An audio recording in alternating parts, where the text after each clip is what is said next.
ابھی بھی اس دفعہ بھی جب ہم حکومت پہ تھے تو میں نے بڑی کوشش کی، پر دوستوں نے میری باتیں نہیں مانی اور پاکستان کو نقصان ہوا۔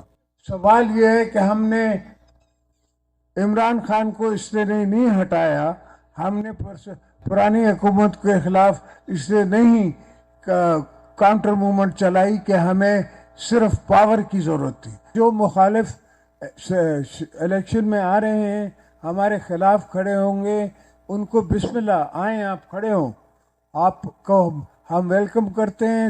سوال یہ ہے کہ ہم نے عمران خان کو اس لیے نہیں ہٹایا، ہم نے پرانی حکومت کے خلاف اس لیے نہیں کاؤنٹر موومنٹ چلائی کہ ہمیں صرف پاور کی ضرورت تھی۔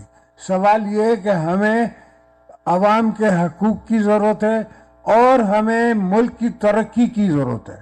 ان سے ترقی نہیں ہو رہی تھی، ان کو 8 سال سے میں دیکھ رہا تھا، ان سے کچھ نہیں ہوتا، ان کو نہ کام کرنا آتا ہے نہ کروانا آتا ہے۔ جو مخالف الیکشن میں آ رہے ہیں، ہمارے خلاف کھڑے ہوں گے، ان کو بسم اللہ، آئیں آپ کھڑے ہوں، آپ کو ہم ویلکم کرتے ہیں۔ جمہوریت ہوگی، ایک دوسرے میں کمپٹیشن ہوگا تو ہی جا کے بیسٹ رزلٹ سامنے آئے گا، اور ان کو ہم کسی کو منع نہیں کرتے، ہم سب کو کہتے ہیں کہ اپنی سیاست آپ کریں، ہماری سیاست اپنی ہے، ہماری فلسفی اپنی ہے، آپ کی فلسفی اپنی ہے۔